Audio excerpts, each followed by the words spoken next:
Arratsaldeon, muy buenas tardes. Nueva semana que comienza con el objetivo de agilizar las vacunaciones para evitar los contagios y la tensión que se está generando en los hospitales vascos y en el resto del Estado.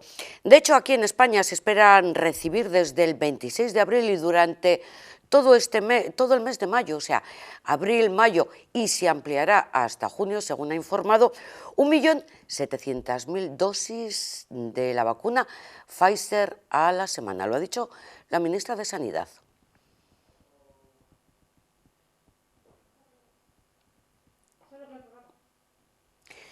Bien, parece que tenemos algún problema. Vamos a esperar que se actualice nuestro ordenador, al que ya tenemos suficientemente castigado de momento. Así que les sigo contando pues todo lo relacionado con las vacunas, que no es poco. Luego escucharemos los cortes y las declaraciones y las intervenciones no solamente de la ministra, sino también de la consejera de Salud del Gobierno vasco, de Gotzone Sagardui. Entre las comunidades autónomas se ha distribuido hoy, es algo que viene haciéndose todos los lunes, 1.200.000 dosis de Pfizer. Es la cifra, el número de dosis que se va a recibir todas las semanas. El día escogido son los lunes, se reciben en Madrid y se reparten a todas las comunidades.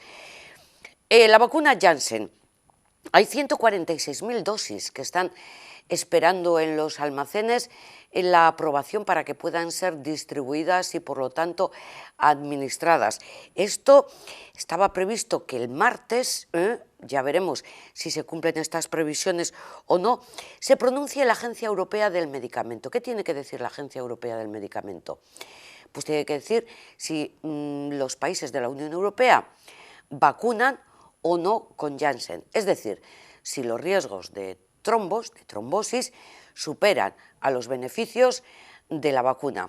Es lo que está en la balanza y que lleva en la balanza pues mucho tiempo. Lo que les digo, esto tendrá que decidir mañana la Agencia Europea del Medicamento, lo que supondría que la vacuna se añadiría a otras más.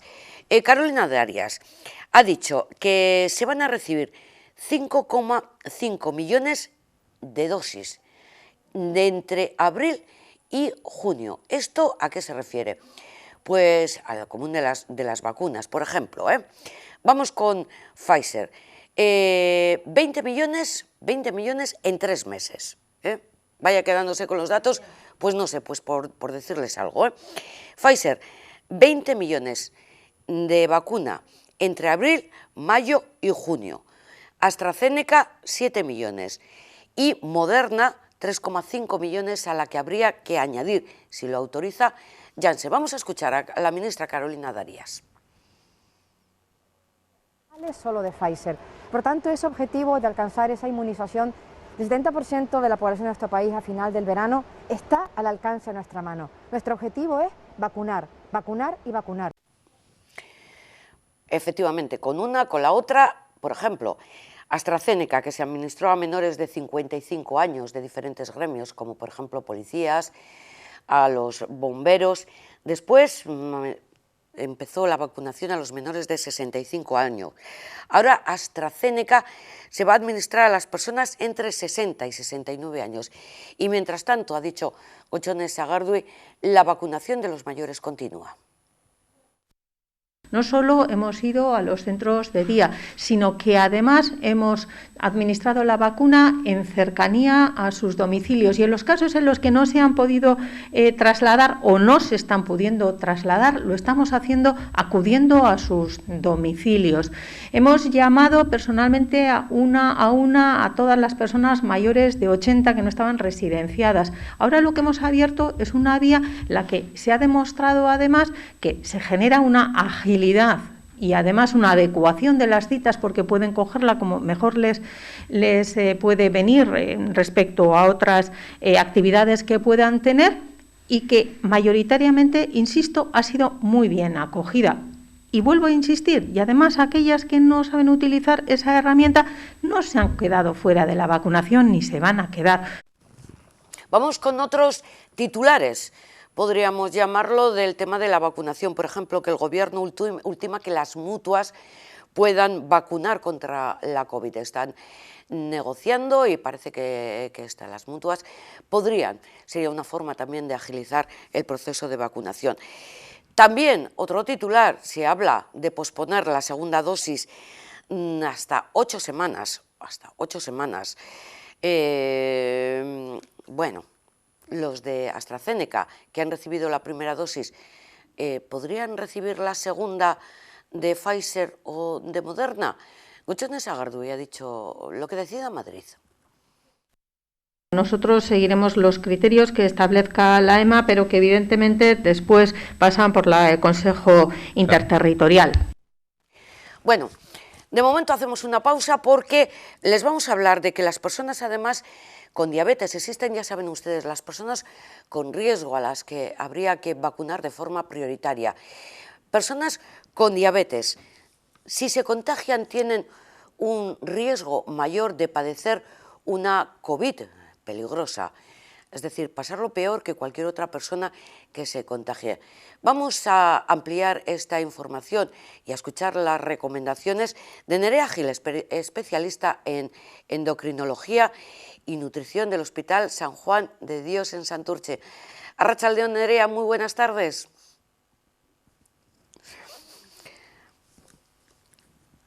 Sí, no te oímos. Nerea, adelante. Sí, buenas tardes. ¿Me escucháis? Estupendo. Sí, ahora sí. ¿Qué tal estás?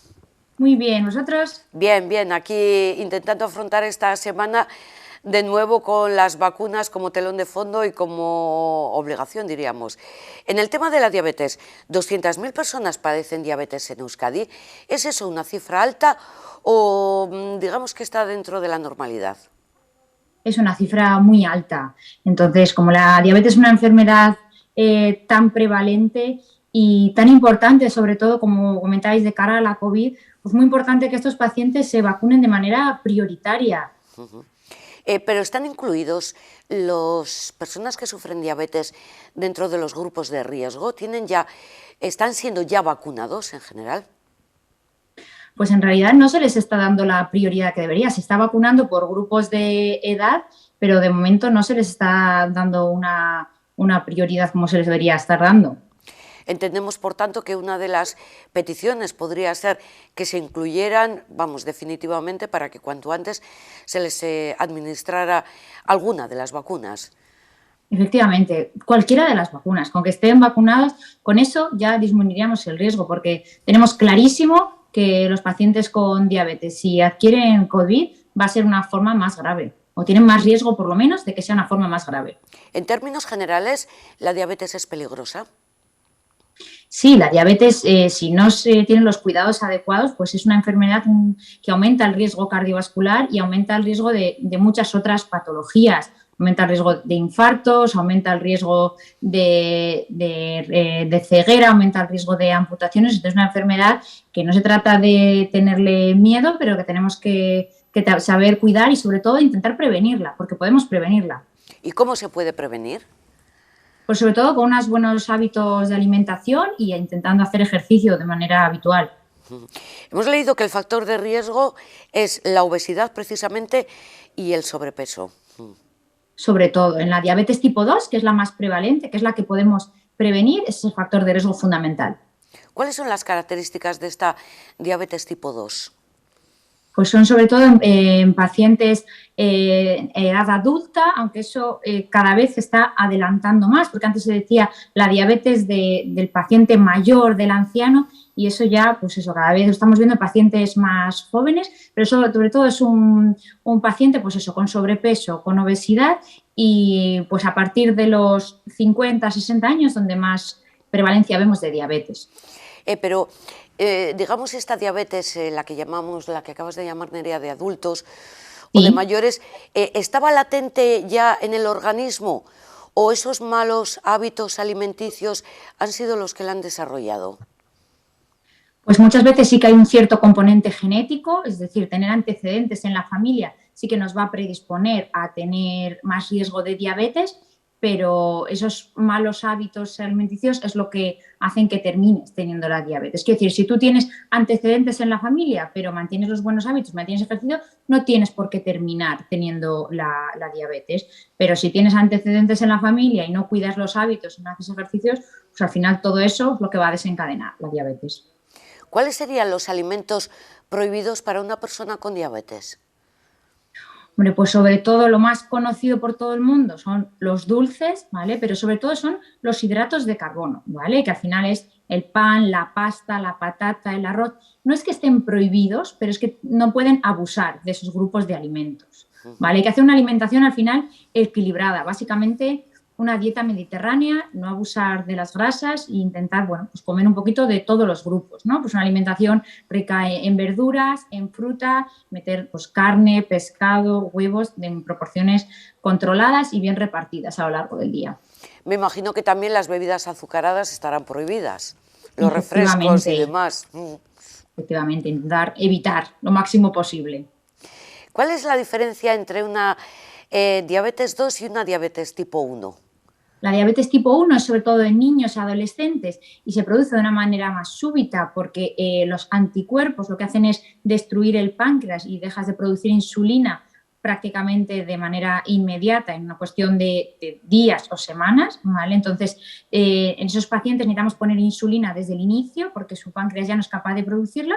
Sin embargo, en la diabetes tipo 2 esto va siendo una cosa más progresiva. Nuestro cuerpo cada vez necesita unas necesidades mayores de insulina, se produce una resistencia a la insulina en el contexto de este sobrepeso o obesidad, hasta que nuestro cuerpo ya no es capaz de mantenerse, de manejarse con esos niveles de insulina que cada vez tenemos más resistencia y entonces empieza a subir poco a poco los niveles de glucosa. Y lo vamos viendo a medida que van pasando los años. Empieza a verse en las analíticas unas cifras de glucosa mayores y entonces ya hasta que empieza ya la diabetes. Pero es una cosa más progresiva.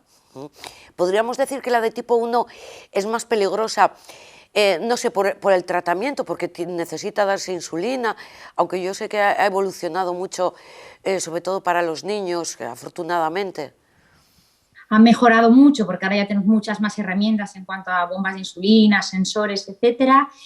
Es más peligrosa, yo diría que es más latosa, porque desde el inicio necesitas insulina y hay que hacerse muchos más controles, pero no hay que perderle tampoco el miedo a la tipo 2, ¿vale? Que yo sé que muchas veces se banaliza el, bueno, tengo un poquito de azúcar, pero como decía, hay que tratarlo como una enfermedad cardiovascular, porque al final aumenta el riesgo de ictus, de infarto, de ceguera, de amputaciones, de entrada en diálisis. Lleva de la mano muchas otras patologías, que a veces parece que nos da poquito miedo tener la glucosa un poco elevada en la analítica y sin embargo al que le da un infarto tiene mucho miedo a que le dé cualquier otra cosa. Sin embargo, la diabetes parece que asusta menos.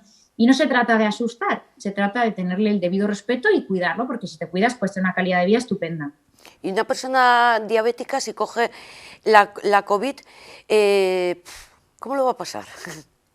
Pues en general peor. Desde luego todas las estadísticas dicen que la mayoría de pacientes que acaban en UCI son pacientes con otras patologías, sobre todo diabetes o sobrepeso, obesidad. La mayoría de pacientes de UCI son pacientes de ese perfil, con un síndrome metabólico que se llama, ¿no? Que es diabetes, sobrepeso, obesidad, hipertensión. Entonces es muy importante que todos esos pacientes se cuiden más. Además, con la pandemia precisamente todas estas patologías se han descuidado más, ¿no? La gente ha subido en general más de peso, muchos se han descuidado más, un poquito el miedo de ir al médico, menos ejercicio, pues más tiempo en casa, comer más. Entonces, lo contrario que debería ser que es vamos a cuidarnos más, porque si cogemos COVID con una diabetes más mal controlada, el pronóstico es peor.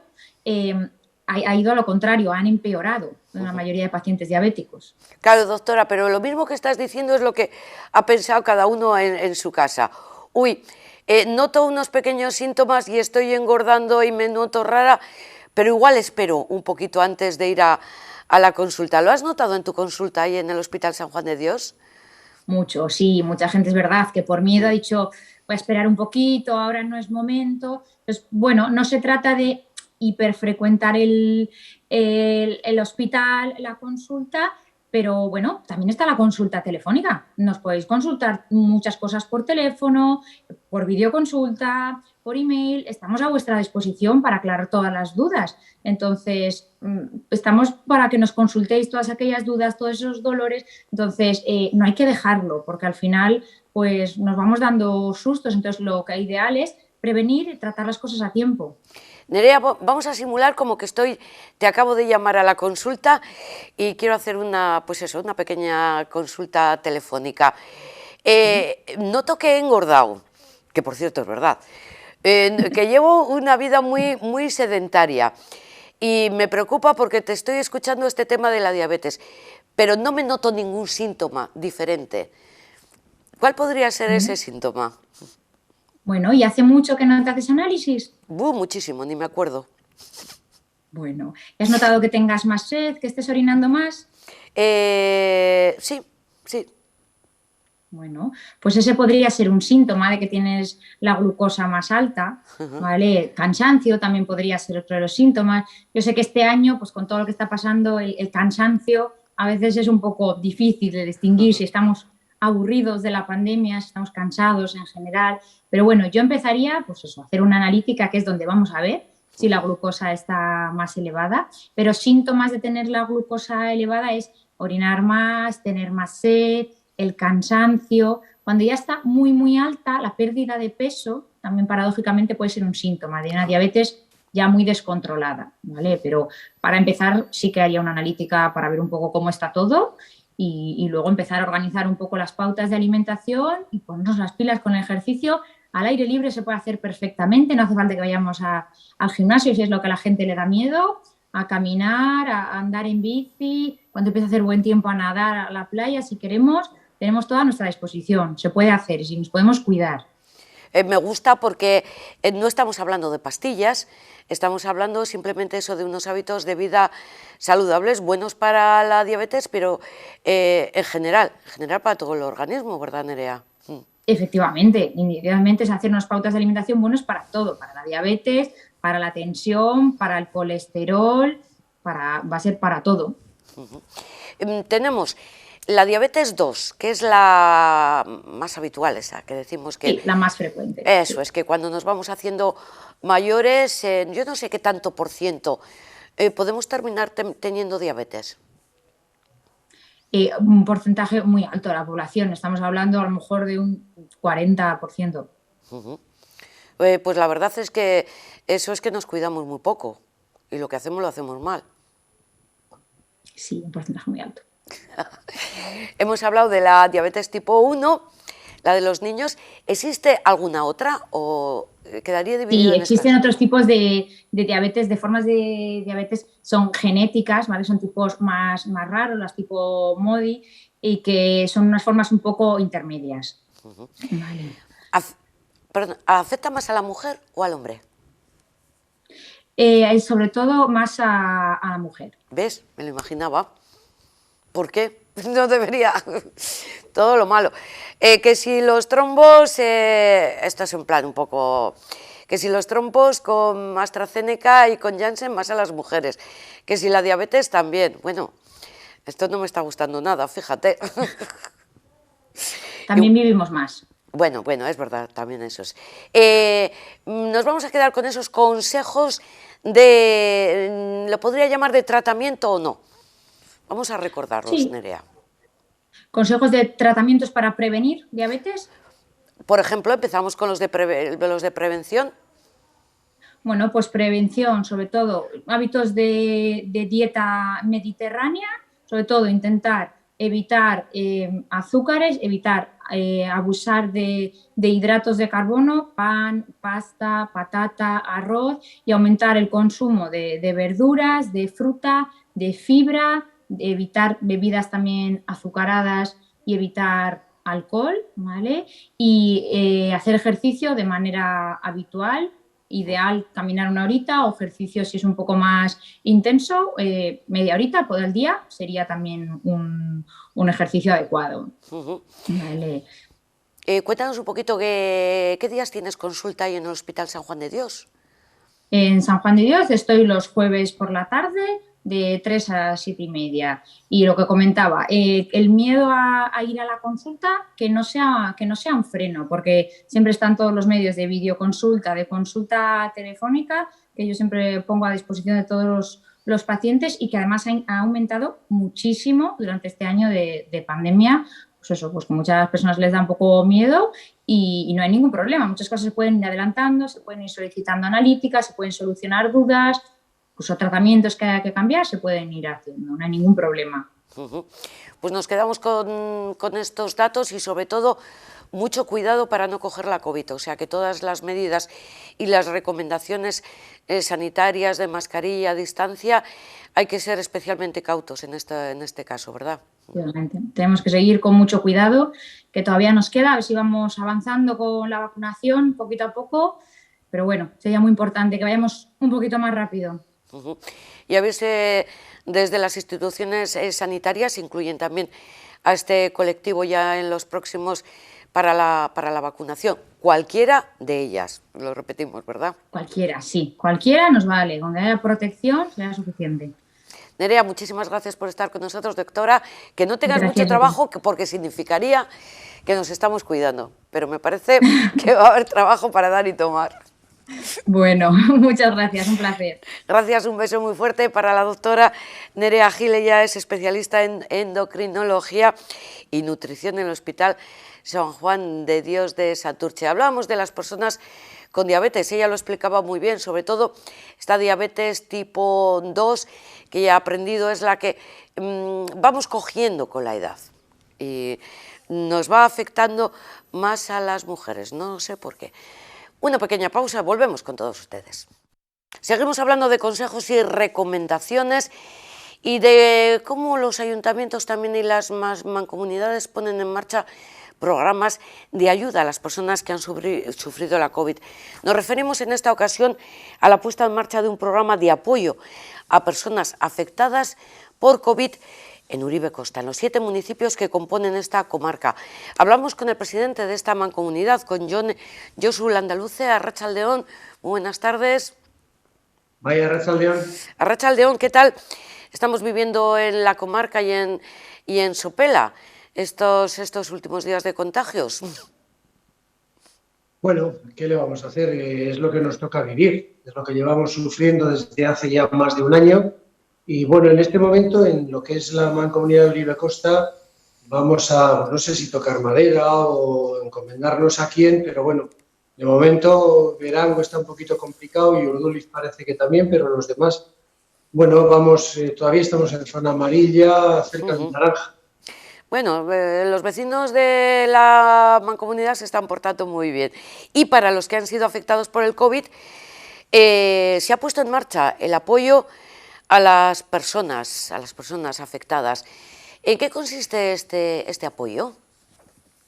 Bueno, a ver, lo que detectamos en la mancomunidad es que efectivamente hay una consecuencia del COVID que está dejando a mucha gente un poco en tierra de nadie. Entonces, creíamos que a través del programa Saindus, que está ya en la propia mancomunidad, teníamos que organizar estos servicios de apoyo, de acciones formativas, de autocuidado, tanto en intervenciones grupales, apoyo psicológico y de autocuidado, como he dicho, dirigidos a personas que están empadronadas en la comarca, que tengan dificultades, pues evidentemente, para gestionar a nivel emocional la sintomatología del COVID-19 y, bueno, pues creíamos que era un servicio que era imprescindible prestar. Está dividido en 2 partes. El primero de ellos es el de, llamémosle, de apoyo psicológico, ¿verdad? Sí, efectivamente. Efectivamente. ¿Que ha comenzado ya? ¿Con qué balance? Bueno, en principio ya tenemos un grupo de personas que ya se ha apuntado, pero bueno, no descartamos que esto vaya creciendo. Depende un poquito, pues hombre, nos gustaría que no tendríamos que dar este servicio, pero por desgracia no tenemos que dar. Entonces, ya hay un grupo de trabajo y está abierto para aquel que necesite, lógicamente, poderle asesorar y ayudar en todo lo que podamos. Porque efectivamente, ya lo dicen los médicos, una de las consecuencias que está teniendo, en este caso, las personas que han sufrido la COVID y como secuela son estos efectos psicológicos que necesitan, pues eso, que se les preste ayuda para superarlo, ¿no? Por supuesto. Son situaciones muy complicadas, cada persona somos un mundo y efectivamente ahí sí tenemos que estar y no podemos fallar. Eso es evidente, tenemos que estar ahí, dando ese servicio. ¿Cuántas profesionales participan en esta primera parte del programa, en este de apoyo psicológico? Bueno, en este momento hay trabajando dos profesionales, pero no hay ningún problema en que si nos vemos desbordados o vemos que hace falta más, no habría ningún problema en aumentar ese número de profesionales, vamos, eso indudable. Y la otra parte de este apoyo a las personas afectadas por COVID está en estas acciones formativas que comenzarán el próximo 21, el miércoles 21 de abril. ¿Qué son estas acciones formativas? Son unas acciones de autocuidado, fundamentalmente. Es saber cómo podemos protegernos, cómo podemos ayudarnos a tratar todo este problema del COVID, básicamente. Son acciones formativas de autocuidado, como bien está expresado ahí. Pero a la hora de impartir o explicar, ¿qué van a ser presenciales? Inicialmente sí, depende de los grupos, si no tendría que ser online, pero en principio la idea es que sean presenciales. ¿Y la propia mancomunidad ha sido la que se ha encargado de organizarlas, de poner el personal? Sí, bueno, nosotros estábamos dentro del programa Saindus y este era un servicio que queríamos implantar, añadir al propio programa que teníamos ya en marcha, y este es un programa que ha salido, pues lógicamente, por todo ese problema que está ocasionando el COVID persistente en los vecinos y vecinas de Uribe Costa. Este programa que se pone en marcha de apoyo psicológico a las personas afectadas es el primero que la mancomunidad está llevando a cabo, digamos, para atender a los vecinos de la comarca. Sí, es el primero y bueno, veremos a ver hasta dónde da de sí y qué es lo que podemos hacer. Desde luego nuestra intención es seguir ayudando en todo aquello que podamos porque bueno, se detectó este problema desde servicios sociales, lógicamente, y bueno, lo que hay que darle es salida y para eso estamos, ese es nuestro cometido, básicamente. Y desde el punto de vista de atender las emergencias sociales que han surgido en todos los sitios, ¿esto que es trabajo de la mancomunidad o cada ayuntamiento pone en marcha las acciones oportunas? No, ese es un trabajo que está delegado en la mancomunidad por parte de los 7 municipios y evidentemente lo que sí el trabajo de todas estas personas que están dando la ayuda y la asistencia a todos los vecinos de Uribe Costa ha sido encomiable, ya no ahora, sino a lo largo de toda la pandemia. Ha sido realmente un trabajo exhaustivo, muy bien hecho, muy profesional y la verdad es que ha sido encomiable, como he dicho. Aprovecho ya como presidente de la mancomunidad de Uribe Costa, pues está este programa que nos parece muy interesante. No sé si se está dando en alguna otra comarca de esta forma así organizada por mancomunidad. Bueno, tampoco existen demasiadas mancomunidades, también es verdad. Bueno, hay unas cuantas, lo que pasa es que yo desconozco si han empezado. Me imagino que de la misma forma que nosotros detectamos ese problema y esa carencia, la habrán detectado los mismos. Yo, sinceramente, no he hablado con otros presidentes ni con otros trabajadores, pero en principio entiendo que no vamos a ser los únicos. No, si es que nosotros queremos hacerlo público, sobre todo para que los demás copien, porque nos parece una... Es importante, porque al final lo que consigues con eso es llegar a todos los vecinos y vecinas de nuestros pueblos que efectivamente lo están pasando mal y en la medida en la que podamos pues tenemos que echarles una mano, no nos queda otra. Aprovecho también desde el punto de vista comercial, de la hostelería empresarial, ¿se está sufriendo mucho en Uribe Costa? Sí. Ahí estoy totalmente, con ellos, bueno, los hosteleros lo saben porque ya hemos estado más de una vez y de dos, hemos intentado resolver los problemas que tenían cuando se detectó o se decretó, perdón, el cierre de los locales con categoría 3 y categoría 4. Bueno, vimos qué fórmula podríamos utilizar para que se comportaran como un bar de categoría 2, así lo están haciendo y en principio el compromiso es importante por parte del ayuntamiento y de la propia mancomunidad. No hay ninguno de los alcaldes o alcaldesas de Uribe Costa que no esté implicado con la hostelería y no les esté intentando echar una mano en todo aquello que podamos. Pues que haya muchísima suerte, que se acabe pronto esto y que nos podamos vacunar todos. Sí, no, por supuesto, agradecer esa intención de la buena suerte y que eso es lo que deseamos. Que se acabe esto cuanto antes, por favor. No sé si la solución definitiva van a ser las vacunas y a ver si nos traen las dosis para que no paremos y podamos vacunar a todo el mundo cuanto antes y a ver si esa es la panacea, a ver si es verdad. Pues muchísimas gracias y mucha suerte con este programa, que se prolongue en el tiempo, pues porque no porque haya mucho incremento de personas, sino porque nos parece bonito además que hayan que se creen este tipo de iniciativas que seguro van a venir muy bien a los vecinos. Muy bien, es que ricasco por darle la difusión que se merece el tema y efectivamente lo que has dicho, pues a ver si no somos los únicos, que no creo que seamos, pero bueno. Es que ricasco. Vale. Josu Landaluce, presidente de la Mancomunidad de Uribe Costa y alcalde de Sopela, con este apoyo a las personas afectadas por COVID.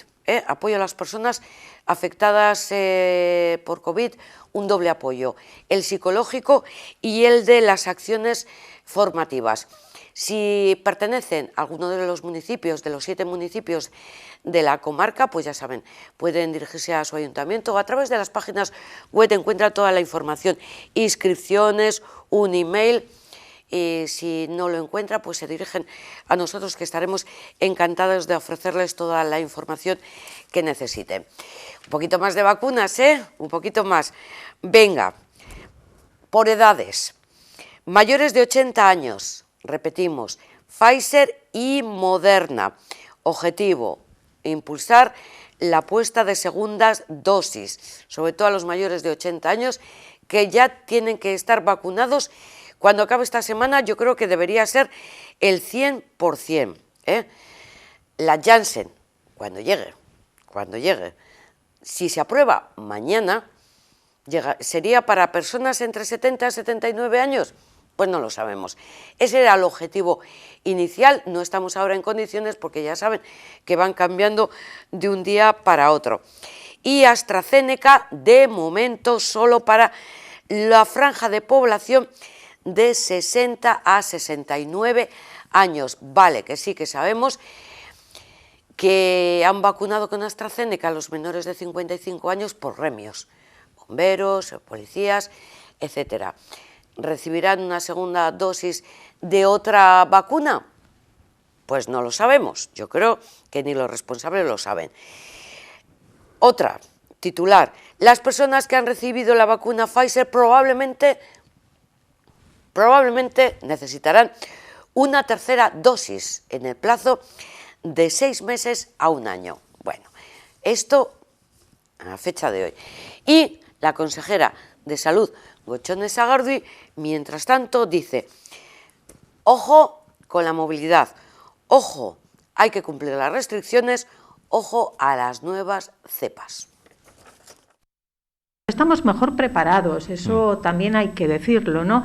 Conocemos más de lo que es el desarrollo de los contagios y también cómo poder atender a las personas que resultan contagiadas.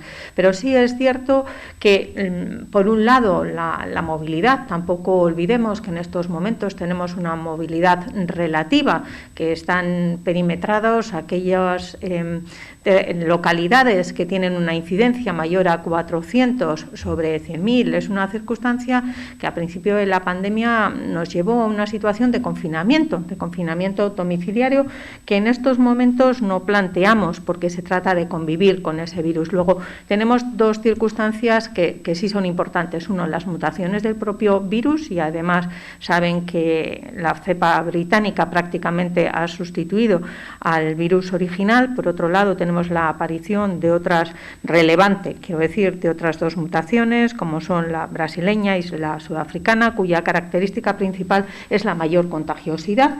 Y por otro, tenemos también que en estos momentos estamos en una situación de convivencia con el virus en la que muchas actividades con restricciones, con fuertes restricciones, pero se pueden llevar a cabo. Las decisiones se adoptan después de haber escuchado al Consejo Técnico del ABI, ¿no? Lo cierto es que en estos momentos tenemos restricciones, porque parece a veces que olvidamos que las tenemos y que las que tenemos son estrictas, son serias.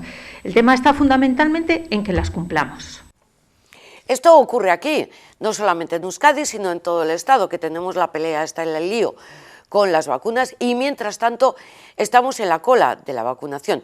Mientras, Cuba tiene ya su propia vacuna, se llama Soberana.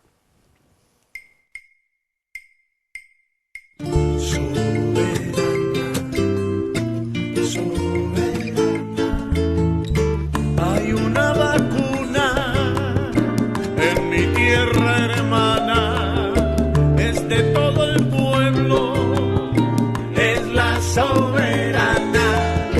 En el mar Caribe hoy brilla la luna, porque los cubanos tienen su propia vacuna.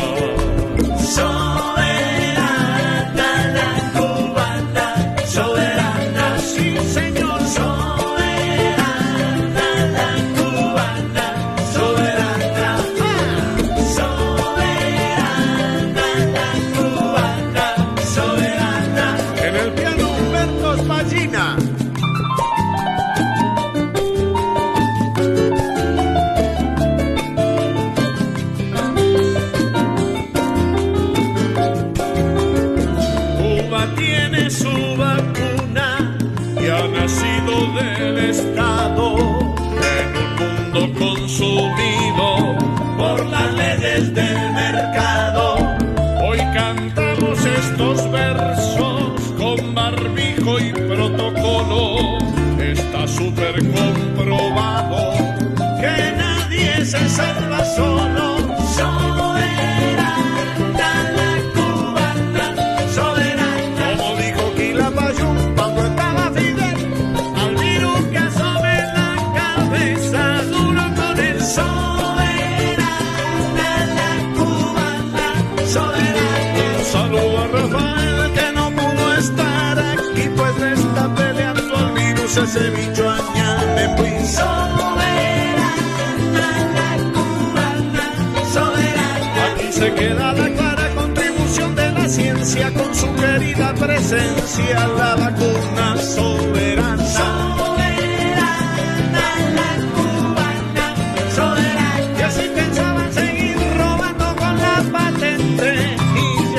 Soberana para salvar a mucha gente. Soberana la cubana, soberana. Como digo, Cabo Puebla, Fidel Allende y Perón, Lula, Cristina y Alberto Virus Bojo. Soberana la cubana, soberana. A todo el pueblo cubano nuestro cariño sincero, porque es un pueblo valiente, amigo y compañero.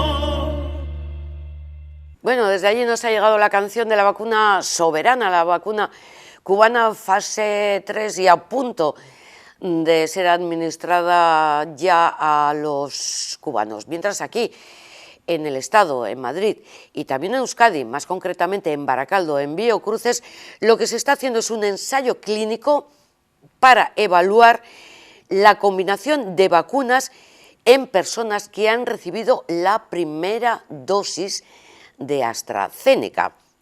Entonces, Biocruces, Vizcaya, ha sido elegido por el Instituto Carlos III para la participación en este estudio que se llama Convivax y que se va a desarrollar con el apoyo de la Red de Institutos de Investigación de Osakidetza. Es un ensayo clínico promovido por el Instituto de Salud Carlos III.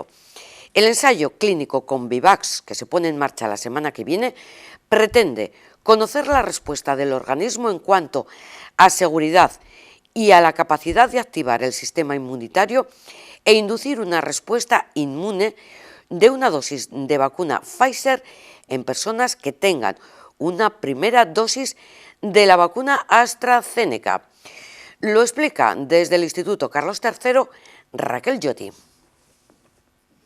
En este acto de presentación del ensayo clínico Convivax, un estudio que analizará el posible efecto protector y la seguridad de suministrar una dosis de una vacuna de RNA mensajero para COVID-19 a personas que hayan recibido ya previamente una primera dosis de la vacuna del laboratorio de AstraZeneca.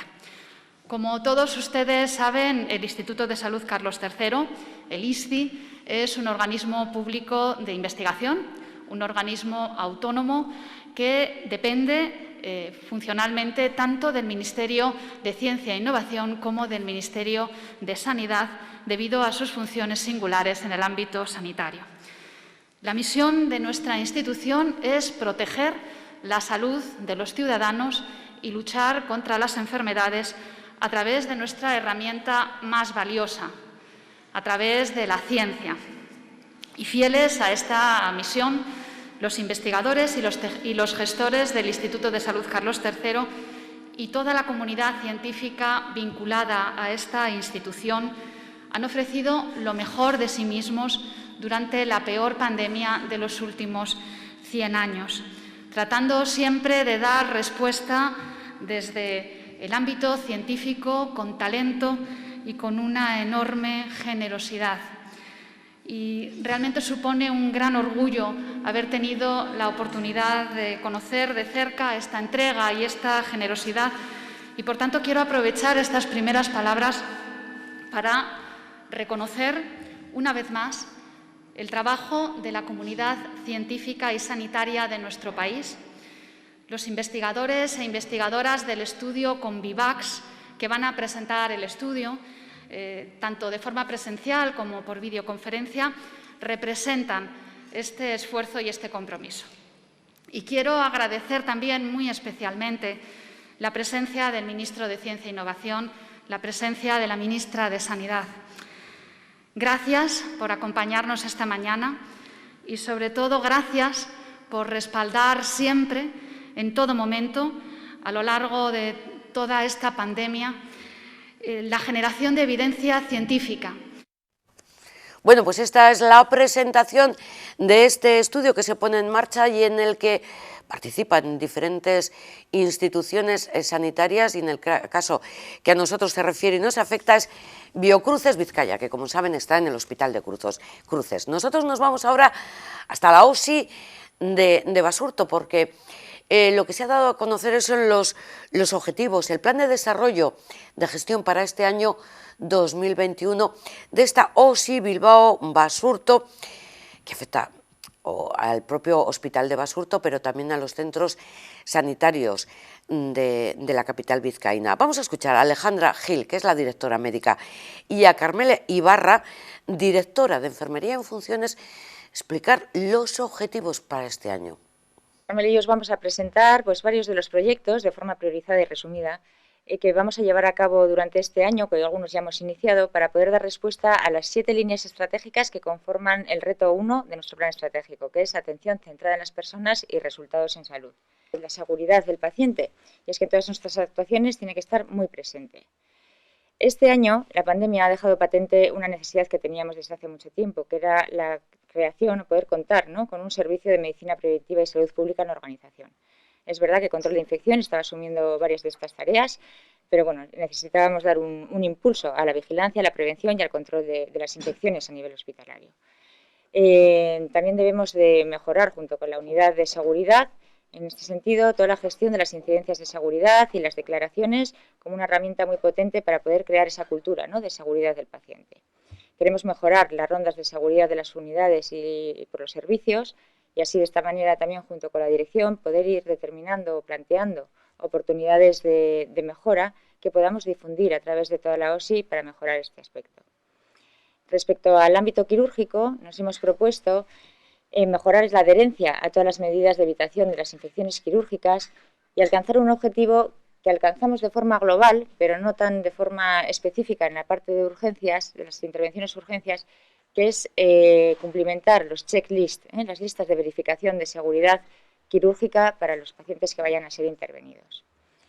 Como indicadores más clásicos nos hemos propuesto varias metas y ha sido la reducción de la aparición de úlceras por presión intrahospitalarias de la categoría 2 o superior, por debajo del 2%, mejorar el índice de caídas en el nivel del hospital y también mejorar el porcentaje de flebitis. Para ello, la Dirección de Enfermería ha pilotado, ya ha introducido un equipo de terapia intravenosa que va a mejorar mucho este aspecto.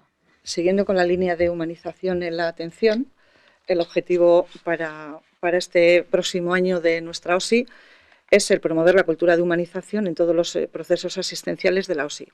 El plan de humanización de la OSI Bilbao Basurto pretende, junto con las redes de expertos y profesionales de Osakidetza, hacer posible un sistema sanitario más justo y de mayor calidad, involucrando a pacientes y profesionales, dar una respuesta a las necesidades y expectativas de los pacientes. Tenemos unas acciones que pensamos que pueden ayudarnos por lo menos a sensibilizarnos en este tema y son crear el grupo de trabajo o comisión. Aquí me gustaría resaltar que ya hay una persona de la organización, que es Josu Garmedia, un técnico de calidad, que está participando en el grupo corporativo de humanización y es el que él nos va a guiar luego en todo este tipo de soluciones. Realizar el plan de humanización de la OSI, formación y sensibilización, incluir en los procesos, principalmente en los 3 macroprocesos, acciones de mejora en donde se recojan los compromisos y áreas de mejora de humanización y hablar y compartir temas de humanización en nuestros medios internos, redes sociales, etc. Por otro lado, tenemos ya acciones iniciadas en este tema y entonces, por comentaros alguna, hay un equipo ya de enfermería que viene realizando tatuajes de aureola mamaria en mujeres que han sufrido una reconstrucción de mama con un alto grado de satisfacción por parte de estas pacientes y también de los profesionales. Estamos realizando el acompañamiento de los pacientes en los traslados a Santa Marina para la realización de pruebas radiológicas y dentro de la estrategia de atención primaria, resaltar que Osakidetza ha aprobado un proyecto de remodelación de las áreas de ACE que mejoran el aspecto de la humanización y la atención personalizada.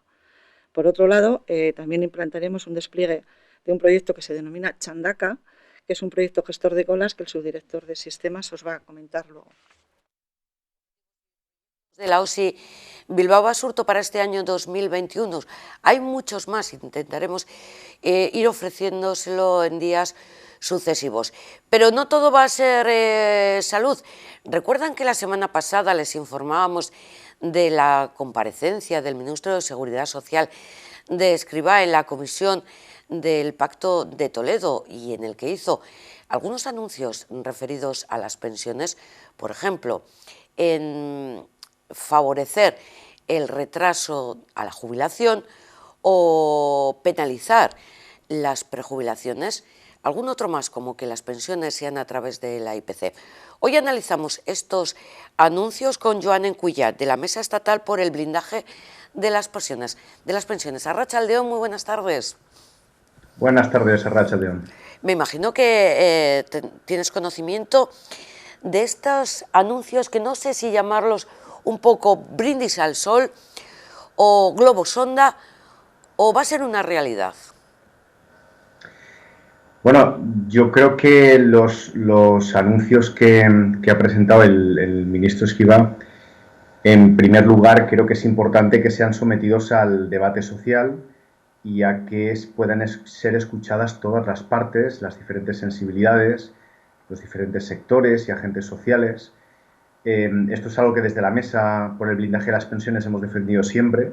Cualquier paso que se da en torno al sistema público de pensiones tiene que estar sometido a un profundo debate, atendiendo a la pluralidad, a los diferentes intereses, a todos los sectores implicados y que por lo tanto se puedan escuchar todas las alternativas posibles. Por lo que dices, perdona, entiendo que no se os ha llamado, no habéis tenido conocimiento previo ni ha habido un debate, por ejemplo, con la mesa sobre estos avisos? Bueno, la verdad es que no lo presentaba o no lo planteaba como un reproche. Al contrario, la plataforma estamos formados por 360 organizaciones que participan de diferentes maneras en el debate social y no solo es que nunca esté de más, sino que además estoy seguro de que es necesario llamar a que haya mayor pluralidad y participación en las instituciones y ámbitos que ya existentes, como es en el Pacto de Toledo, y también en el proceso, que se escuchen todas las voces. Nosotros preferimos desde la mesa, cuando estamos constituidos como tales, es decir, la unidad de estas 360 organizaciones, como una plataforma que llama, que vela, porque cuida y sobre todo promueve que ese debate se produzca, ¿no? Y esas consultas. Dicho esto, nosotros lo que estamos principalmente es preocupados de las presiones y de la alarma que se está generando en torno al sistema público de pensiones y la preocupación que tenemos por la posible privatización de las pensiones, el proceso de privatización. Todas las medidas que puedan conducir a la degeneración del sistema público, al deterioro de las pensiones públicas, a la pérdida de la capacidad y de fuerza del sistema y que conduzca a un proceso de privatización o que cualquier tipo de forma o de versión de las pensiones privadas, sean individuales o sean planes de empresa, sustituyan el espacio que les corresponde al sistema público de pensiones, creo que no solo es que sea una mala noticia, sino que debemos oponernos activamente y cada vez más caminar hacia la solución que venimos defendiendo estructuralmente desde hace años y seguiremos haciendo con la nueva campaña que iniciamos a finales del año pasado con el candado de las pensiones, que es blindar las pensiones en la Constitución. De hecho, los hechos están confirmando que cada vez se hace más necesario, independientemente de las medidas que se vayan tomando para mejorar, que siempre que sean para mejorar, nosotros las apoyaremos, el sistema público de pensiones. Independientemente de eso, hay que avanzar en el blindaje constitucional de las pensiones. Me gustaría conocer vuestra opinión, en este caso la tuya, Joane, como representante de esta mesa del blindaje, sobre el favorecer el retraso a la edad de jubilación, que decía el ministro, incluso con un bonus que podría ascender hasta 12.000 euros.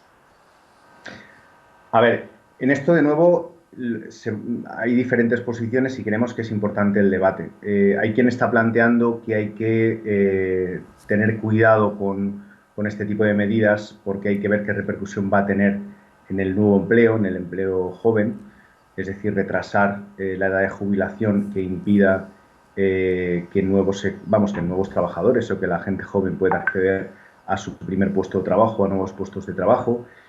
Por otra parte, el cheque que se ha anunciado parece ser que pues afecta y en realidad puede beneficiar a poco más de un 3%, 3,5% de los pensionistas y bueno, y hay un debate abierto en el que ya han participado, se puede ver en los medios de comunicación, entidades de tanto prestigio y peso como el Sindicato de Técnicos de Hacienda, con los que la MER colabora y trabajamos desde hace 7 años, ¿no? Pero lo que nosotros pensamos es que todo lo que signifique potenciar que las medidas que se tomen se concentren en penalizar a la gente por jubilarse de forma anticipada, es decir, igualar la jubilación real con la jubilación real, que es legal, que es lo que pretende el ministro Escrivá, tienen que darse en el marco del blindaje constitucional. Si no, sea cual sea la medida, inevitablemente la actual situación va a contribuir al deterioro de las pensiones y a favorecer los planes de privatización de las pensiones públicas. Y eso es inevitable, es como el anuncio que ha hecho el ministro de la posibilidad de un nuevo índice de revalorización de las pensiones. Al final, todas estas medidas van a depender de la coyuntura económica, de la letra pequeña, de la gestión concreta, de la aplicación técnica y esto no puede, las pensiones públicas no pueden depender y más en una coyuntura como la actual. Ya pasaba esto en la anterior crisis, imaginaos ahora con el agujero que se ha provocado por la crisis provocada por por la pandemia que se asienta sobre la crisis anterior.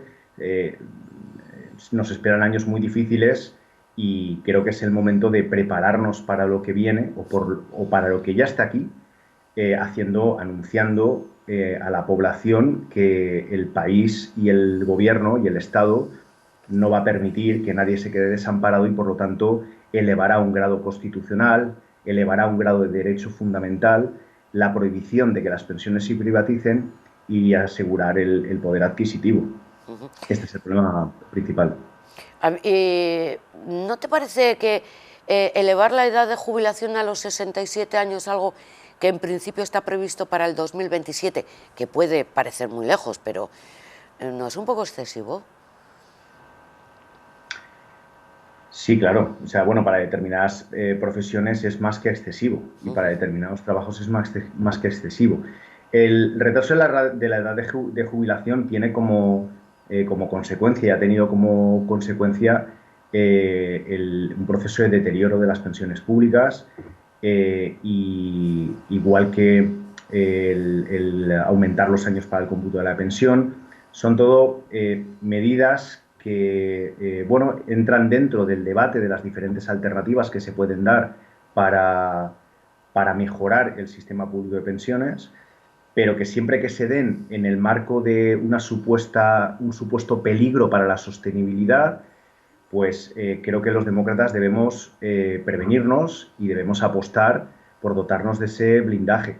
Y digo prevenirnos porque el otro día nos decían, bueno, pero nadie ha puesto encima de la mesa la privatización de las pensiones. Bueno, ya hay alguna organización que sí que la ha puesto encima de la mesa, la privatización de las pensiones, pero ese no es el problema. El problema es que recientemente hemos tenido que escuchar a Bruselas condicionar los fondos europeos que se supone que España tiene que recibir como ayudas por la pandemia a que se haga una reforma de las pensiones en las que se incentiven los planes privados y por lo tanto los planes de empresa, es decir, que se incentive el proceso de privatización de las pensiones. Entonces es algo que ya está pasando.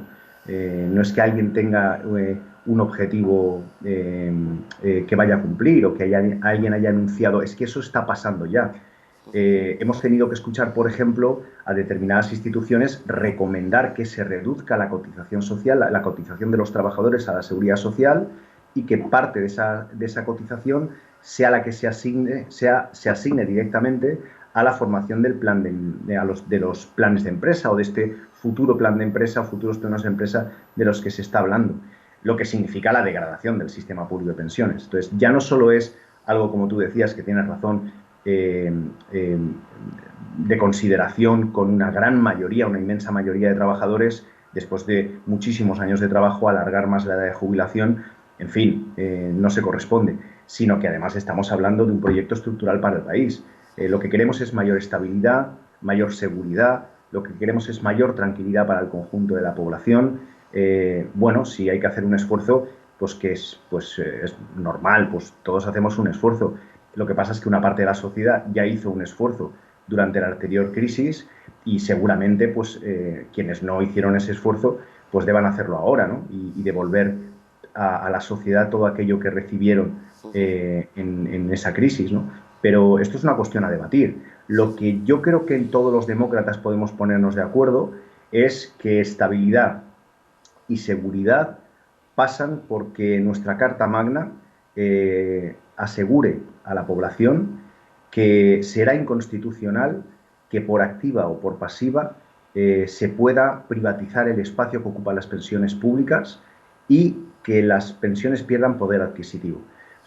Y acabo esto respondiéndote con una cuestión. Una de las cuestiones que se plantea es las pensiones se revalorizan según el IPC y esto es una conquista del movimiento de pensionistas.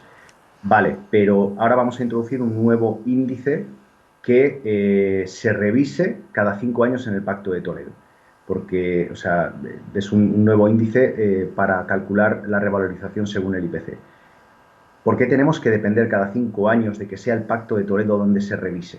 Es decir, como mecanismo técnico, es más como espacio democrático donde se debata y nosotros apoyamos, incluso creemos que debería ser mucho más amplio la participación de sectores y organizaciones en el Pacto de Toledo. pero esto no puede depender de la correlación de fuerzas políticas, de los resultados electorales, de la coyuntura económica dentro de 5 años o dentro de 10. Tiene la Constitución que prohibir que las pensiones públicas pierdan poder adquisitivo. De forma que, como nos dijo en una ocasión un representante político, bueno, pero ¿y esto ustedes cómo lo quieren hacer? Bueno, es que nosotros no somos los técnicos.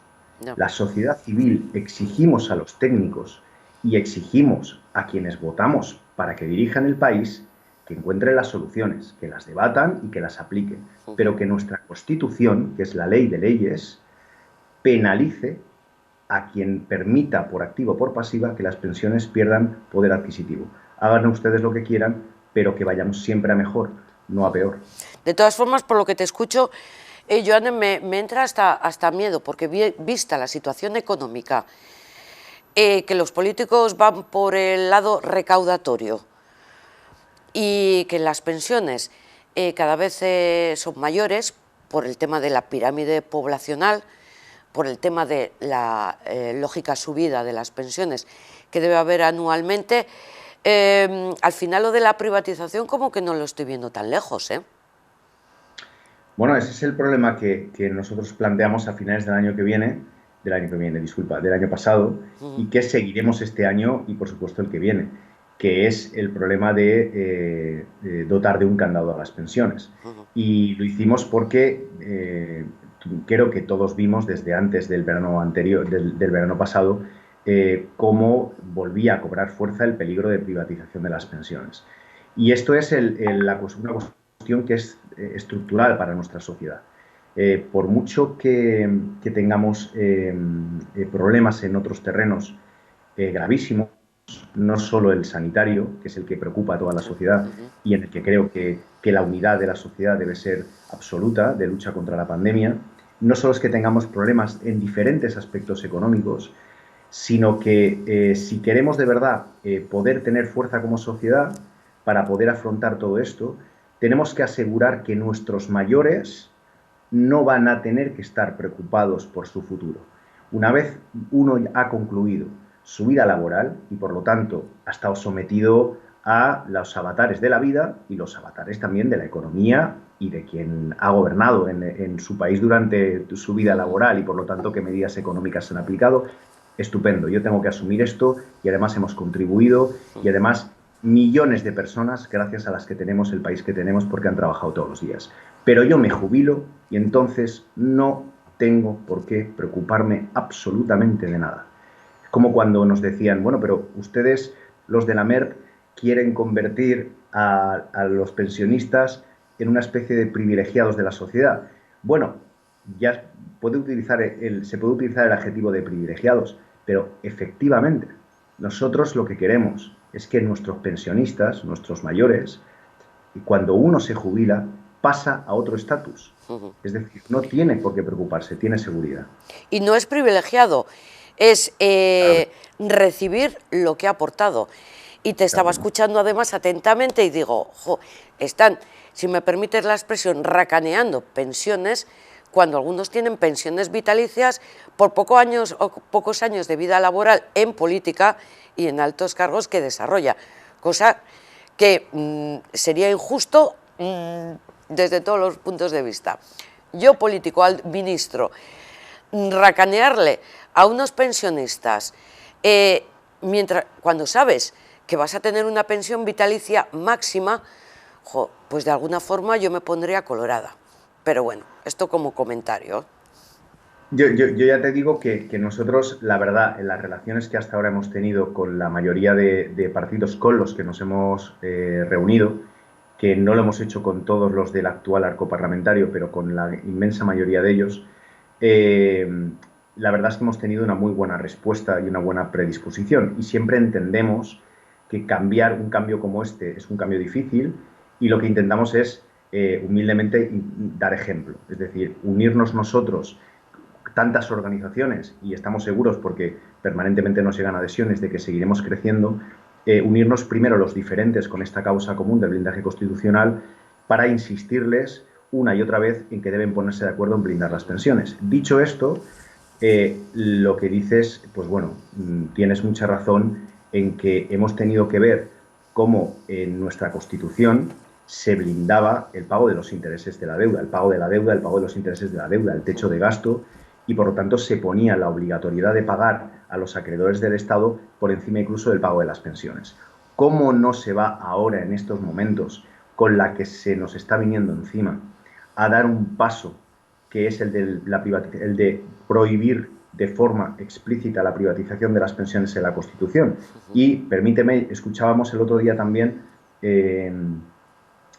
algún representante que decía, bueno, pero nos hablaba como que de las pensiones que ya tienen un rango, ya están protegidas en la Constitución.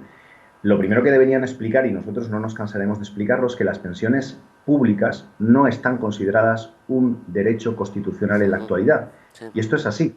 No es como una especie de recomendación que a través del Pacto de Toledo se ha ido articulando, pero no son un derecho, no están consideradas como un derecho. Pero es que además no solo deben ser un derecho fundamental, sino que igual que nuestra Constitución prohíbe que a alguien se le impida sindicarse o prohíbe que a alguien se le impida la libertad de expresión, porque es un derecho fundamental, se debe impedir, prohibir de forma explícita que las pensiones sean privatizadas. De forma que igual que hoy en día, si alguien propusiera eliminar las elecciones democráticas y votar cada 20 años, se provocaría no habría sector social que no saltara a defender la democracia y nuestra tradición democrática. Dentro de unos años, una vez blindadas las pensiones en la Constitución, tenemos la seguridad de que será o debe ser, creemos que debe ser el próximo gran paso democrático y de progreso de nuestro país.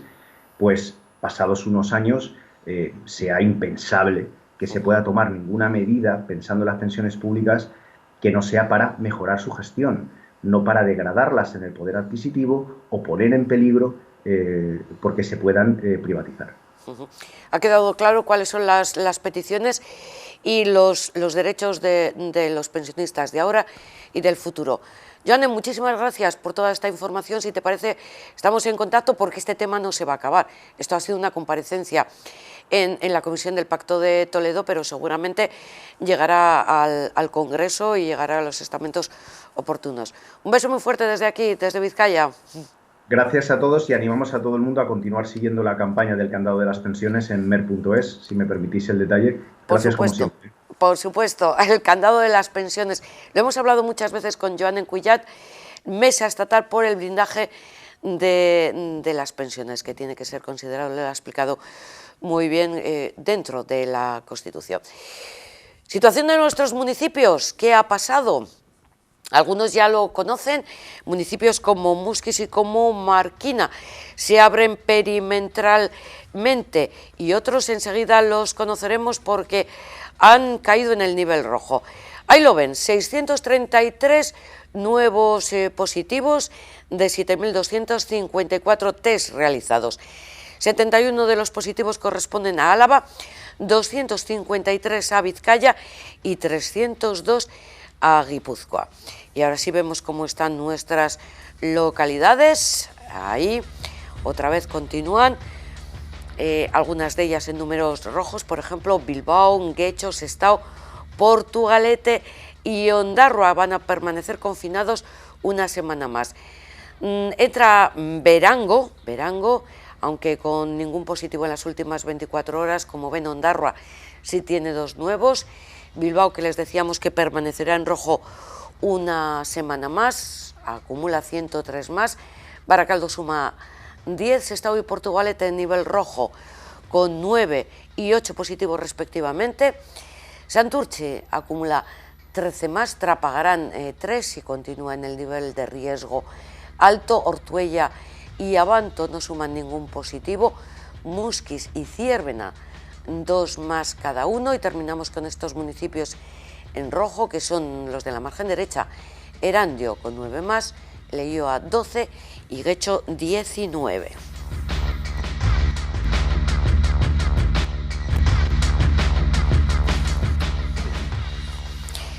Como decíamos, Leioa, Berango, Erandio, Trapagarán han entrado en rojo y se confinarán mañana martes y durante toda una semana hasta la próxima actualización del lunes. En total son 60 municipios y los 3 territorios, Vizcaya, Guipúzcoa y Álava, que están en el nivel rojo. Respecto a la situación de los hospitales, ayer 60 personas ingresaron por COVID en planta y en las UCIs hay 147 personas con COVID. Lo señalaba también con preocupación Gochone Sagardui. Nos encontramos en una situación preocupante que veníamos adelantando ya hace unos 10 días, ¿no? Por el momento la tendencia se mantiene al alza. Los indicadores, es verdad que sobre todo el AR0 y el ART muestran unas pequeñas bajadas, pero todavía son mínimas para que podamos estar diciendo que estamos en un momento en el que la tendencia pudiera cambiar. Luego, por el momento, máxima prudencia. Los hospitales vascos tienen una suerte y es el trabajo en red y su solidez. Luego, ustedes saben que no solo es además los hospitales, sino también es nuestra red de primaria, porque es el punto de acceso de muchas de las consultas y de las necesidades en salud de nuestra ciudadanía. Estamos tensionados, es verdad, la red está tensionada. El número de consultas en urgencias se ha incrementado, el número de consultas en la atención primaria se ha incrementado importantemente la semana pasada. El número de ingresos hospitalarios en este nuevo ascenso es mayor que el que hemos tenido en otras ocasiones y las UCIs están en un escenario 3 de 5, pero con un grado de ocupación muy importante, un grado de ocupación de un 43%, donde además las personas afectadas por COVID suponen más del 53% de esa ocupación. Esto es un escenario tensionado, pero Osakidetza sigue garantizando la atención. Todo aquello que sea urgente se sigue atendiendo, así sean los procesos oncológicos, así sean intervenciones urgentes. Pero evidentemente esto no es la situación deseable.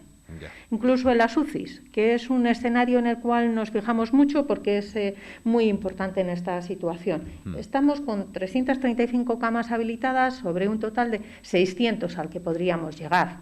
Eso quiere decir que esa circunstancia debe tranquilizarnos, debe hacernos pensar que tenemos un gran servicio de salud, que tenemos garantizada la atención, pero que la situación es seria. Nos quedamos con esa palabra, la situación, o con esas palabras. La situación es seria y añadiríamos que hasta preocupante en esta cuarta ola. Y es que además tenemos que volver a ofrecerles información sobre contagios coronavirus en las residencias de Vizcaya. 9 personas han dado positivo confirmado. Son usuarios de las residencias. 1 está hospitalizado. 13 trabajadores positivo confirmado y 30 en aislamiento. Estos son los datos de las últimas horas. 3 centros con personas residentes están afectados. El último es el de Gazteluondo en Bilbao, con 4. También el Coliseo San Antonio en Bilbao, 4 más. Y la residencia Videarte de Guecho con una persona contagiada. Vuelve la unidad especializada de UNBE para atender casos de infección que acoge a 16 personas. De ellas 2 son residentes que tienen que estar confinados aquí. Los datos que da hoy la Diputación incluyen un brote detectado ayer en el centro residencial Coliseo San Antonio de Bilbao, que acoge a 84 personas y según los resultados recibidos tras el cribado hay 4 personas residentes con COVID. Todas ellas han recibido la vacuna del COVID y se encuentran asintomáticas en el centro. En cuanto a los profesionales, hasta el momento no hay ningún caso positivo en este centro, ya que se están tomando hoy mismo las pruebas de PCR. Y los equipos de respuesta rápida de la Diputación están realizando esta semana también nuevos cribados preventivos en profesionales de centros residenciales para seguir evitando que el virus entre en las residencias. De hecho, 212 profesionales tienen reservada cita previa para tomar muestras en el Centro Sociosanitario de Virgineche, mañana martes, y ahí van a acudir 70 profesionales y 55 más irán al Elkartegi de Durango. Aún hoy está abierta la posibilidad de realizar una reserva por cita previa. El Departamento de Salud indica también que se van a realizar cribados a los que estuvieron el 7 de abril, a partir del 17 de abril, en el bar Olacua de Oñati. Por lo tanto, el Centro de Salud de Oñati hará unas pruebas preventivas. Y también a los que estuvieron a partir del 31 de marzo en Deva, en la sidrería Urberu de Itziar. También hoy lunes podían empezar a pedir la cita previa y nosotros lo recomendamos a los que hayan estado en esta sidrería. También los centros educativos vuelven a ofrecer información. 34 aulas están clausuradas, pertenecen a 27 centros educativos. Desde el departamento minimizan estos datos porque dicen que supone el 0,19% del total de aulas. 34 aulas están suspendidas y precisamente hoy, y ya lo enlazo, ha habido Comisión de Salud en el Parlamento Vasco. Allí ha comparecido una iniciativa que se llama Denon Escola, que es una iniciativa que trabaja en los entornos escolares para hacerlos más seguros, más saludables y coeducativos. Y han estado ahí en esta comisión para hacer públicas unas peticiones que plantean. Vamos a escuchar al miembro de Denon Artea, que es Dani Zuazagoitia. Sí, tenemos un montón de proyectos, ¿no?, sobre la mesa y queremos avanzar, ¿no?, en ese sentido. O sea, somos un montón de AMPAs y un montón de direcciones las que nos gustaría seguir avanzando en el tema de los entornos escolares, ¿no?, que no solo son patios, sino que son, pues es todo aquello que queda, por así decirlo, fuera del aula, ¿no? Es decir, cuando yo salgo del aula, ahí tenemos el patio, tenemos la valla, al otro lado de la valla tenemos cega y tenemos barrio, ¿no? Entonces, en ese tránsito, porque los chavales vienen de casa, vuelven a casa, tenemos un espacio, yo lo llamo como un intersticio mareal, ¿no?, porque no sabes muy bien si está cubierto por el mar o no, y competencialmente ese es el problema que tenemos, ¿no? Como es un intersticio mareal, muchas veces las competencias se solapan, ¿no? Se solapan, y cuando no es urbanismo, pues es parques y jardines, y cuando no es parques y jardines, pues ahí debería estar pues el CEA en Gasteiz, ¿no?, metiendo unos árboles, ¿no? Pero eso mejor si lo planteamos desde educación, ¿no? Porque entonces, claro, nosotros también un poco nos perdemos ahí, ¿no? Bien, entonces hay que reconocer que sí que, contestando a María, que sí que hemos tenido el interés, ¿no? Sí que han mostrado varias instituciones, sí que han mostrado interés, ¿no?, ya un poco en lo que es esta óptica o este enfoque. Enfoque educativo desde otro punto de vista, el de la coeducación, a través del portavoz de Denon Artea. Terminamos hoy con el premio Emakunde, este año, que ha recaído en la asociación Askabide por su labor con las mujeres en contextos de prostitución y en situación de exclusión social. El jurado reconoce su trayectoria de más de 35 años realizando acciones para mejorar la calidad de vida de este colectivo de mujeres. Empoderamiento, prevención de la violencia y sensibilización social son las claves con las que trabaja la premiada de este año, la asociación Askabide. Una asociación que trabaja por mejorar la situación de las mujeres que se encuentran en contextos de exclusión social y prostitución en Euskadi, y que es ya un referente por proporcionar herramientas y recursos para mejorar la calidad de vida de estas mujeres, por impulsar su integración social y por ofrecerles alternativas que refuercen su autonomía y su empoderamiento. Bueno, en principio yo diría que existe un imaginario social donde la visión que se tiene sobre prostitución es única. En cambio, cuando estamos en contacto con esa realidad, nos damos cuenta que es una situación muy compleja y además muy cambiante. Algo que marca, es verdad, la prostitución es el tema del estigma, ¿no?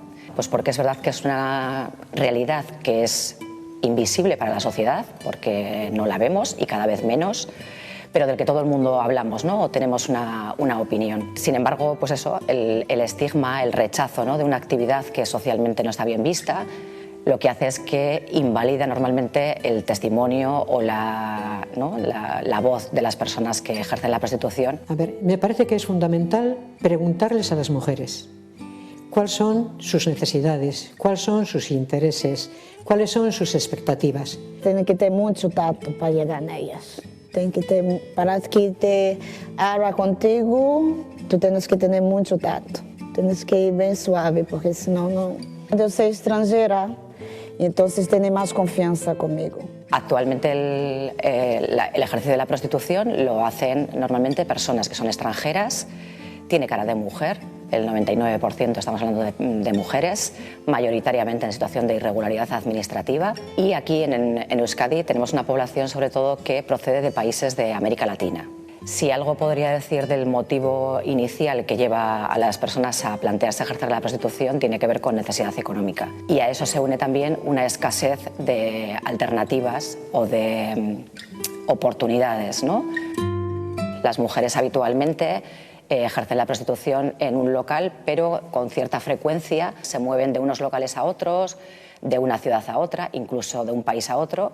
Dificultad que supone para ellas y para las entidades que intentamos un poco mejorar sus condiciones es que, pues eso, que no acaban de arraigar en ningún sitio. Y la mayoría trabaja ahí y no sale. Como llega una aquí en Bilbao, no sabe la dirección solamente para dar para con quien habla, para que venga. Y no sabe. Y hay gente que conocemos que no conoce, está 3 años y no conoce Bilbao. Desconocen los recursos, la desinformación que tienen, ¿no?, de qué herramientas o qué medios pueden tener para solucionar determinados problemas. Si estoy informada sobre los derechos suyos, pues no, a mayoría no. Es eso que intentamos hacer, informar el derecho que ellas tienen. El derecho de la tarjeta sanitaria, ¿no? Para ayudarnos a la documentación y todo, el derecho. Que son personas, ¿sabes? Aquí no sobra nadie. Creo que es necesariamente una labor de conjunto en el que las personas y las organizaciones que estamos trabajando directamente tenemos una función, que es el acompañamiento, ese trabajo de empoderamiento de las mujeres, y después, indudablemente, la administración pública tiene unas funciones muy concretas y cómo es necesario hacer toda una labor de conjunto. Este último año, la COVID-19 y las medidas para evitar su propagación nos han cambiado la vida. Hemos tenido que adaptar nuestros hábitos sociales a esta nueva realidad y, como bien decía la consejera, sobre todo han sido estos colectivos más vulnerables, aquellos que se encuentran en situación de exclusión social, quienes lo han padecido más directamente. A pesar de ello, en estos momentos tan duros han sido capaces de articular y diseñar mecanismos de solidaridad, por lo que hemos querido hacer este pequeño vídeo en homenaje y en reconocimiento al esfuerzo de todas estas personas. La pandemia y las consecuencias del COVID, la verdad es que han tenido un impacto muy importante, ¿no?, sobre el colectivo, porque lo que han venido a poner un poco encima de la mesa es la fragilidad que tiene el colectivo, pues, de desprotección, ¿no?, que se han quedado sin su única fuente de ingresos. ¿Qué ha pasado? Pues que muchas se han expuesto, ¿no?, al riesgo de enfermar, bueno, pues siendo conscientes de que era la única forma que tenían para poder conseguir ese ingreso económico, ¿no? Sí que nosotros hemos podido observar durante este tiempo de COVID algo que para nosotros ha sido fundamental y que igual no ha salido lo suficientemente a la luz pública. Es la red de solidaridad que se ha creado entre ellas, o que ya existía pero que se ha reforzado. Ha sido increíble y me parece que es muy importante poner en valor la solidaridad que ha habido entre ellas, de apoyo emocional, de apoyo económico, de compartir aquello que recibían. Entonces me parece que este es un elemento que es muy importante destacar en esta situación que hemos estado viviendo de COVID.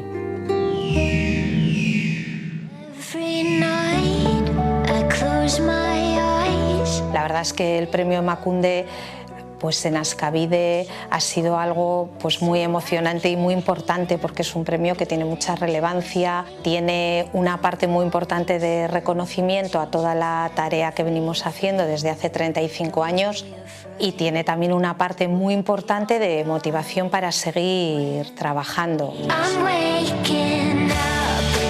En los años 80, cuando empezó a trabajar Askabide, la situación era mujeres que ejercían la prostitución, pues mujeres en exclusión, mujeres en desprotección, un colectivo invisible, con muchísimas carencias, con muchas dificultades también de integración. Hoy en día nos encontramos con que ejercer la prostitución sigue siendo algo que invisibiliza a las mujeres que la ejercen y que les estigmatiza, y eso no ha cambiado. Esa es la misión de Askabide, identificar esas necesidades que tienen ellas como mujeres, como colectivo, y atenderlas. Entendemos el trabajo con las mujeres desde su propio reconocimiento y teniendo en cuenta sus peculiaridades y sus planteamientos, sin emitir juicios de valor y evidentemente siendo ellas las que toman las decisiones y las que marcan los ritmos en los procesos. Realizamos un acompañamiento y el apoyo social que sea necesario en cada demanda, y que Askabide constituya para ellas un lugar de encuentro, de reunión, donde poder compartir sus inquietudes, sus preocupaciones en un clima de cercanía y con plena libertad. En este momento tenemos 3 líneas estratégicas, son las que más incidimos en Askabide. Una línea clarísima de trabajo con ellas para capacitarlas, para formarlas, para que les dé otras expectativas y les coloque de otra manera en la sociedad y puedan ser capaces de tomar otras decisiones, otros caminos. La segunda línea es la prevención de la violencia que sufren las mujeres que ejercen la prostitución en todas las formas que nos podamos imaginar.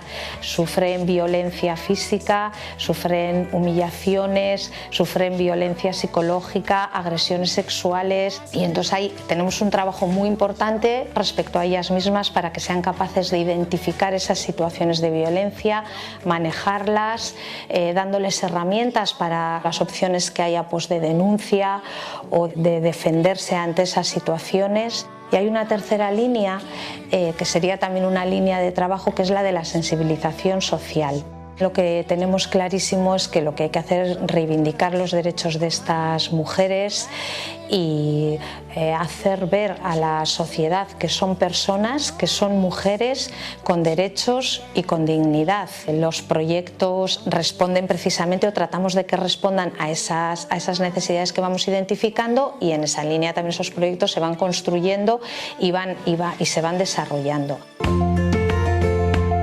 Mari Maqueda es un proyecto de inserción sociolaboral de la Asociación Askabide que tiene como objetivo principal ofrecer una salida laboral a mujeres que presentan diversas dificultades para acceder al mercado laboral ordinario, y está centrado en la cultura africana, la cultura vasca, la fusión cultural y el ámbito textil. Es una marca de ropa hecha con telas africanas, telas wax, que traemos de Senegal, diseñada por diseñadoras y diseñadores locales y confeccionada por mujeres de la entidad que previamente han recibido una formación en corte y confección. Gure gizartean integratzeko ezinbestekoa da lana izatea. Prostituzio arloan dauden emakumeak zailtasun handiak dauzkate laneko alternatibak erreala izateko. Askabidek eskaintzen duen zerbitzua da lan bilaketan laguntzea.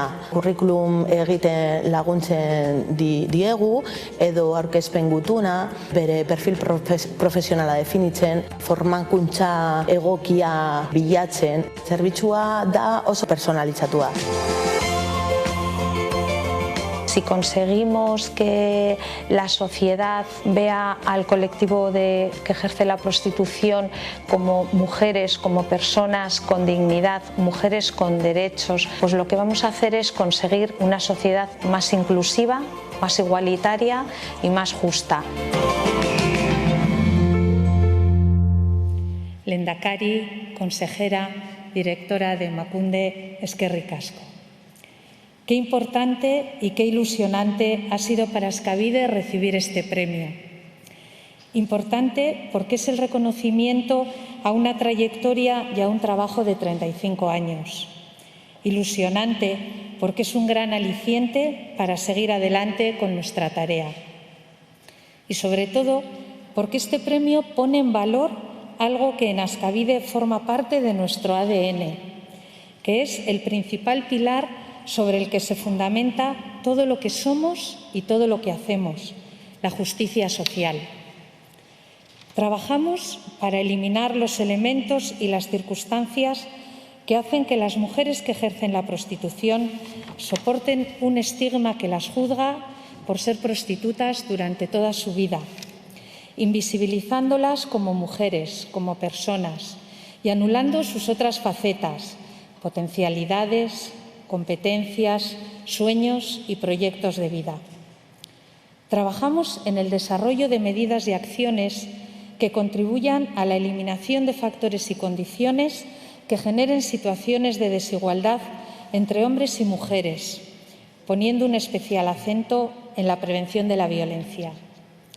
Las mujeres que ejercen la prostitución constituyen un colectivo especialmente vulnerable a sufrir situaciones de violencia ejercida en todas sus dimensiones: violencia física, humillaciones, agresiones sexuales.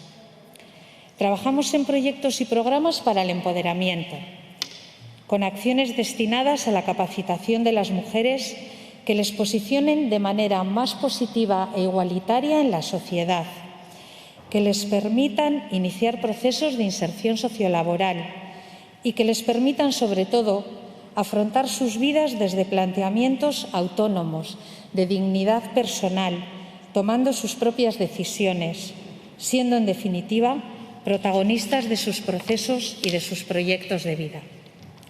Y trabajamos en proyectos de información, sensibilización y denuncia de la situación de exclusión y desprotección en la que se encuentra el colectivo. Tratamos de ser referente tanto para las mujeres que ejercen la prostitución como para la sociedad en general. Nos empeñamos en garantizar los derechos de estas mujeres y en acompañar y atender sus necesidades y demandas. Y sentimos la responsabilidad de dar voz al colectivo, haciéndolas visibles como mujeres, como personas. Porque, en definitiva, esta es la misión y la razón de ser de Askabide: identificar, atender, dar respuesta y mejorar la situación de las mujeres que ejercen la prostitución.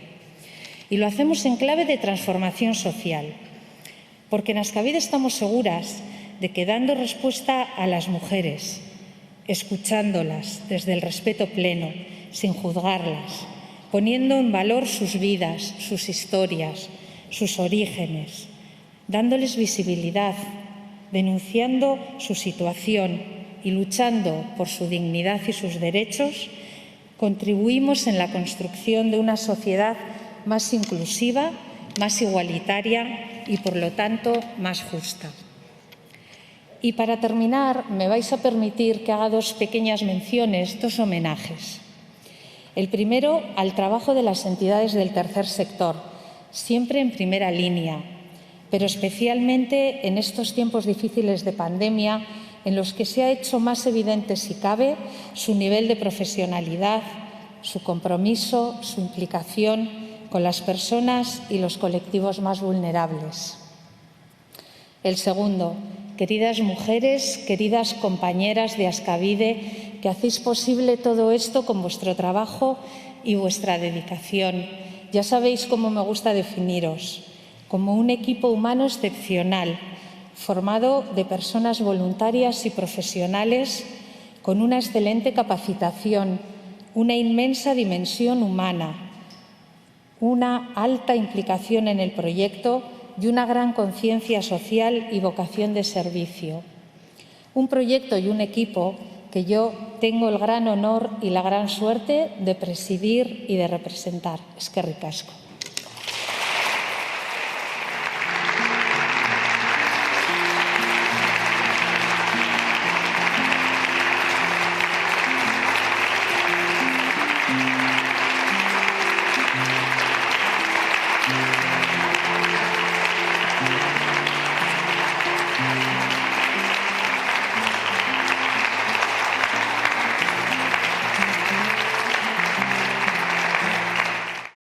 Este premio Emakunde es un reconocimiento a Askabide y también a la aportación de tantas asociaciones y entidades sociales de nuestro país que demuestran con hechos cercanía a las personas en situaciones de exclusión. Un país que trata de no dejar a nadie atrás, especialmente a las personas que peor lo están pasando.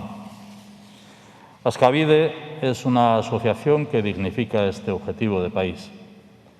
En primer lugar, por hacer algo tan importante como escuchar, atender, tratar de ayudar con cercanía e interés. Askabide ha estado y está cerca de las mujeres en contextos de prostitución, orientándolas en sus derechos y sus posibilidades, tratando de que no se sientan solas, ofreciéndoles una oportunidad para decidir con más libertad sobre sus proyectos de vida, sobre su futuro. Askabide ha estado y está cerca para proporcionar a estas mujeres ayuda y apoyo para su inserción en la sociedad, alternativas para su inserción sociolaboral, ofreciéndoles la herramienta del empoderamiento para avanzar hacia su autonomía y sus derechos, demostrando con hechos día a día que todas las personas merecen una oportunidad y que como sociedad tenemos la obligación de ofrecérsela. No, no, no, no, no, she's no longer a little girl. Cast your mind back, baby, when you set your eyes on me. Don't you see?